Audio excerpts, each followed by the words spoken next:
ओवैसी जिन्ना की जहनियत का है।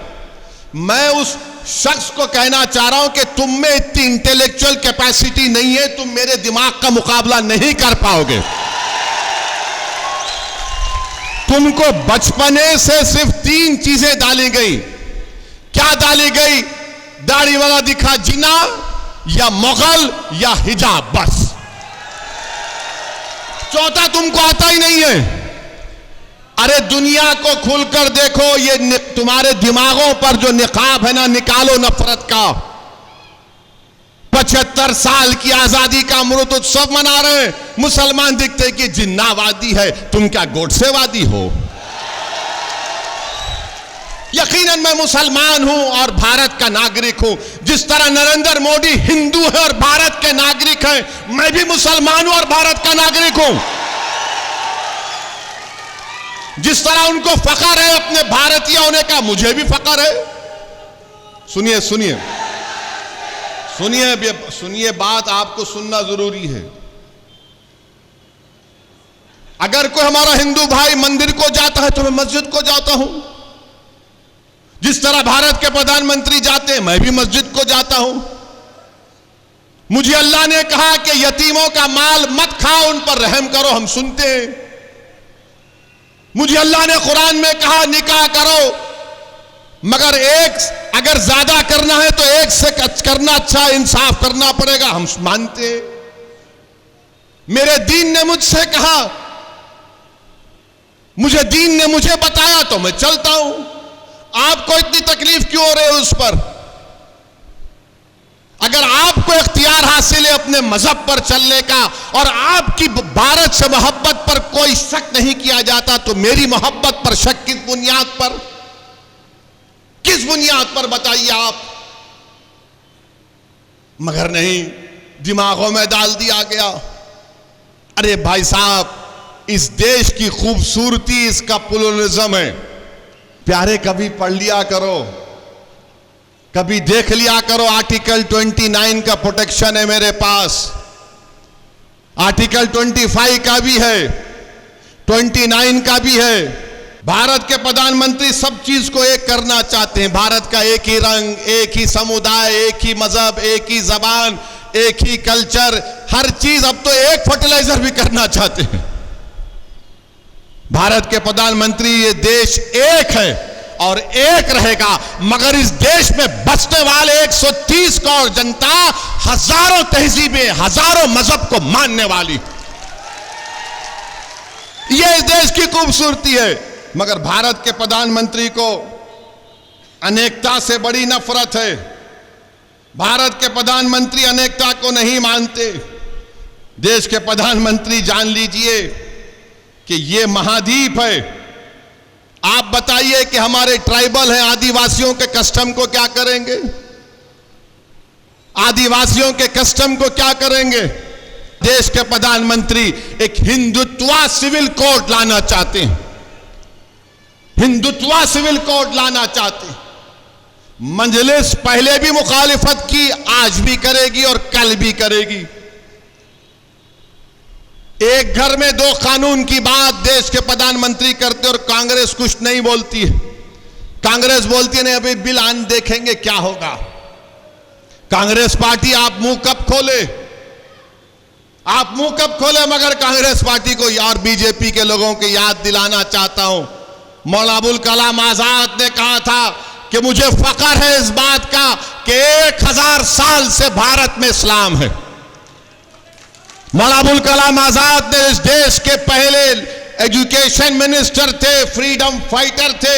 उन्होंने कहा कि मैं अगर मुसलमान हूं तो मुझे ये बात नहीं, इस बात मुझे नहीं रोकती कि मैं भारत के चप्पे चप्पे से मोहब्बत करूं।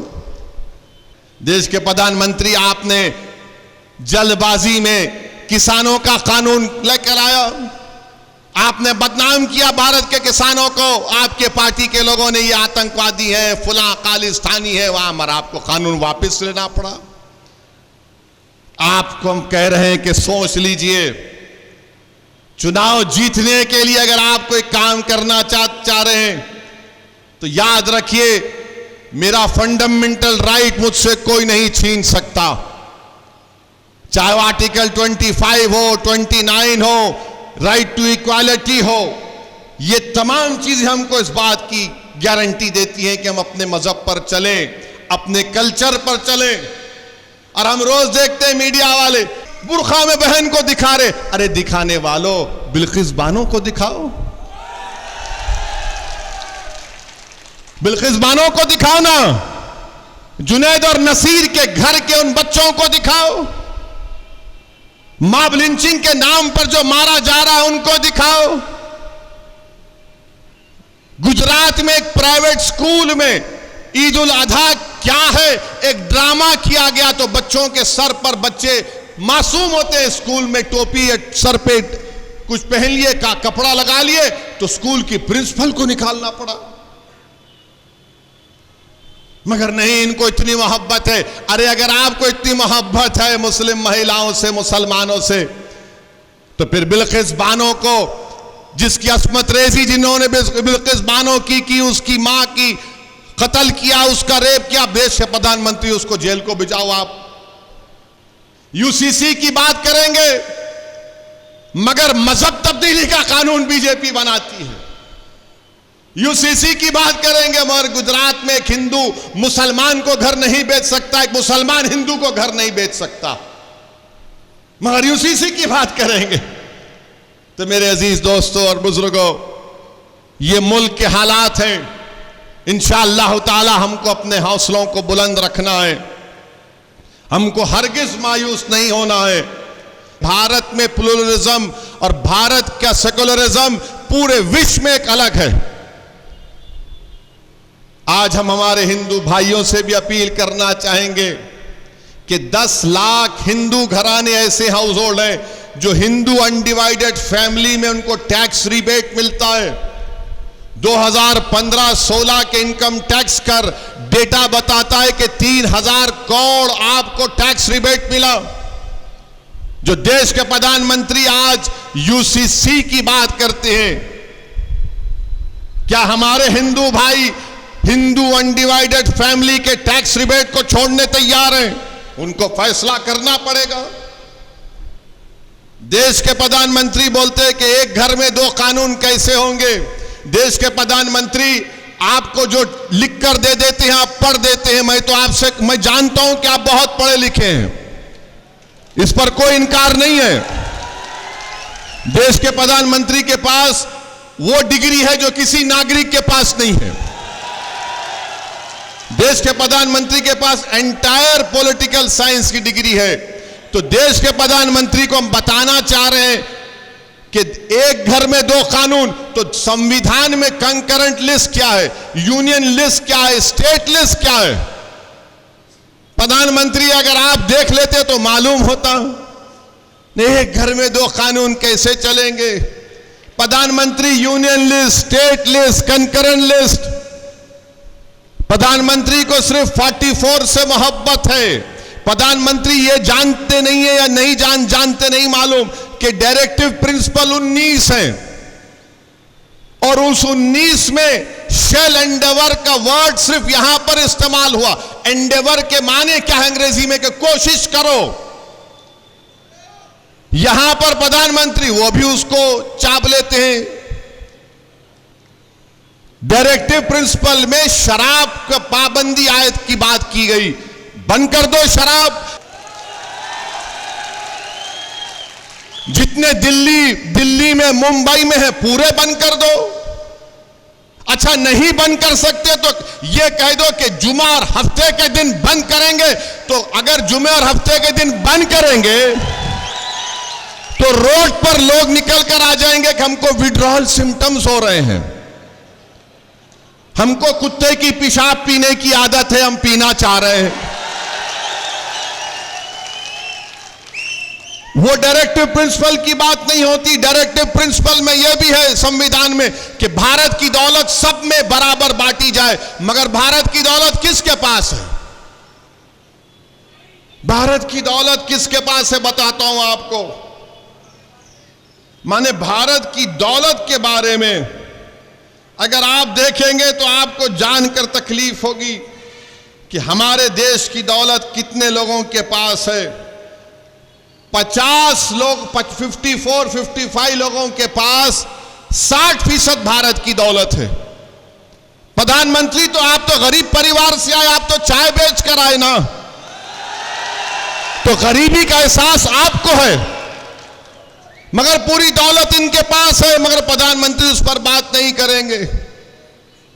डायरेक्टिव प्रिंसिपल में यह भी है, सिर्फ 44। भारत के प्रधानमंत्री को जानना चाहिए कि यह भारत है, यह भारत है। यहां पर प्रधानमंत्री बात करते समानता के लिए। प्रधानमंत्री, समानता अनेकता अलग चीज है।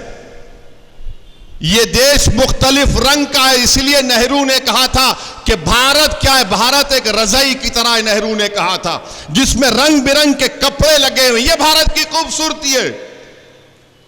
भारत के प्रधानमंत्री समानता की बात करते हैं। मेरे देश के प्रधानमंत्री को कोई समझाए जाकर के समानता और अनेकता अलग अलग चीज है। भारत के प्रधानमंत्री को समझना चाहिए कि नॉर्थ ईस्ट में संगमा चीफ मिनिस्टर हैं, मेघालय के, उन्होंने तनकीद की, बीजेपी के साथ हैं। आसाम में, नॉर्थ ईस्ट में आप बीजेपी आरएसएस से पूछो कि मुसलमान एक से ज्यादा शादी करता, अरे रिकॉर्ड है तो बताओ, बताओ रिकॉर्ड है तो कि हम कितनी शादियां करते हैं और हमारे हिंदू भाई कितनी दूसरी शादियां करते हैं। सिर्फ 0.6% का फर्क है जो लास्ट डेटा बनाया गया था, एक शादी से ज्यादा का। मगर बीजेपी के पास नहीं, बोल दिया इनको कि मुसलमान बहुत, अरे कहां है डेटा बताओ। नॉर्थ ईस्ट में पॉलीगैमी नहीं, पॉलीएंड्री भी होती है। पॉलीएंड्री का मतलब क्या है कि एक खातून कई मर्दों से शादी करती है। खत्म करेंगे बीजेपी आरएसएस वाले पॉलीएंड्री को,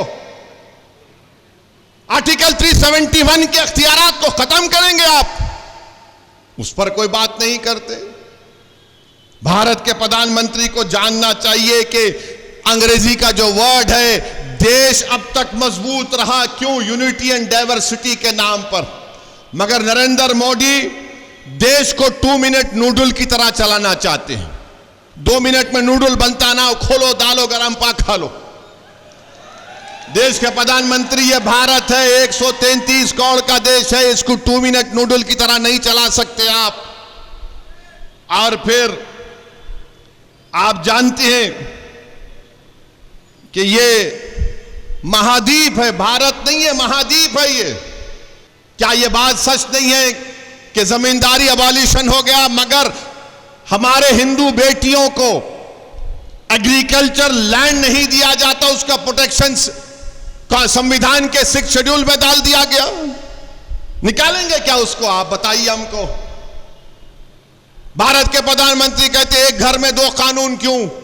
तो भारत के प्रधानमंत्री, मैं आपको चैलेंज कर रहा हूं, ये 20 तारीख को जो पार्लियामेंट आ रहा है, आप एक कानून बना दो कि जितने इंडस्ट्रियलिस्ट हैं, चाहे बड़े बड़े हों, वो अगर उनमें बिजनेस का कोई कॉन्फ्लिक्ट होगा, कोई झगड़ा होगा, तो वो अपना झगड़ा भारत के कानून के तहत हल करेंगे, ना कि सिंगापुर में आर्बिट्रेशन को जाएंगे। बड़ी बड़ी कंपनियां जो करोड़ों रुपया का कॉन्ट्रैक्ट करती हैं, अरबों रुपये का, अगर उनमें इख्तलाफ या झगड़ा होता है तो सिंगापुर के आर्बिट्रेशन को मानते हैं, भारत के कानून को नहीं मानते। बताइए प्रधानमंत्री, देशभक्ति कहां चले गई? देशभक्ति कहां चले गई आपकी? आर्बिट्रेशन सिंगापुर का होगा, देश का नहीं हो सकता क्या? आप बैन लगा दीजिए, सिंगापुर का आर्बिट्रेशन नहीं, देश का होगा।